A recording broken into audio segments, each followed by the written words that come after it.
born in Powell Creek about 1894. A true son of the territory, he was taken by the law.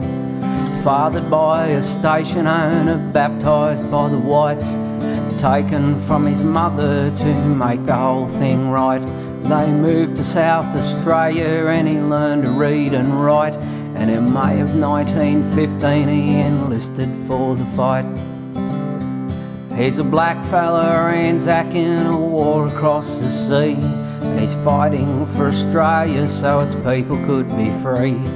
Serving a country where he couldn't even vote, they turned a blind eye for him to line up for the boat. And while he couldn't drink with whites and he'd never question why, he was good enough to fight and to sail away and die. Blackfella ANZAC, white enough to take, and he's white enough to risk his life and die to save his mates. Blackfella ANZAC, thanks for what you gave, but I wish you were remembered, the bravest of the brave. Well, 4 years in the First World War, he's lucky to survive.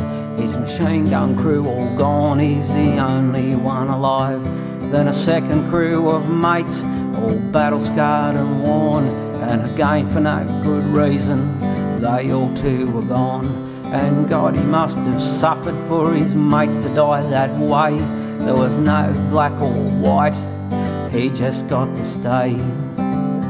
So Freddie's seen some battles in a long and bloody war, and I wonder if he thought he'd need to even up the score.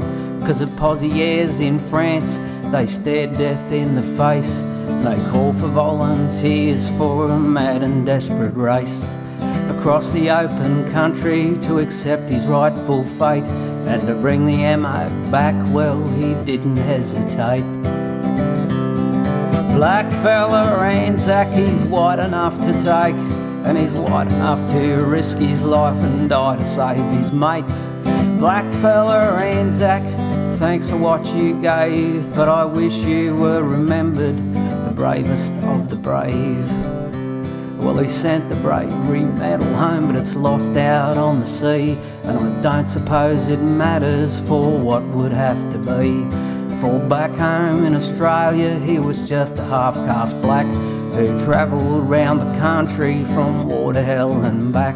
And he ended up in Catherine, where he died alone and poor, and the copper made the comment, he said he went to war. Blackfella ANZAC, he's white enough to take, and he's white enough to risk his life and die to save his mates. Blackfella ANZAC, thanks for what you gave, and I wish you were remembered, the bravest of the brave. So here's to Frederick Prentice, he's a hero of the war, whose name's not on the cenotaph in Darwin, that's for sure. No military funeral, there was just the two of us, a grave digger and the copper, and only dust to dust. But a true son of the territory, and the ANZAC lives he saved. But you lie asleep in Catherine in an unmarked grave. Blackfella ANZAC, and he's white enough to take, and he's white enough to risk his life and die to save his mates. Blackfella ANZAC, thanks for what you gave, but I wish you were remembered, the bravest of the brave. And you lie asleep in Catherine in an unmarked grave.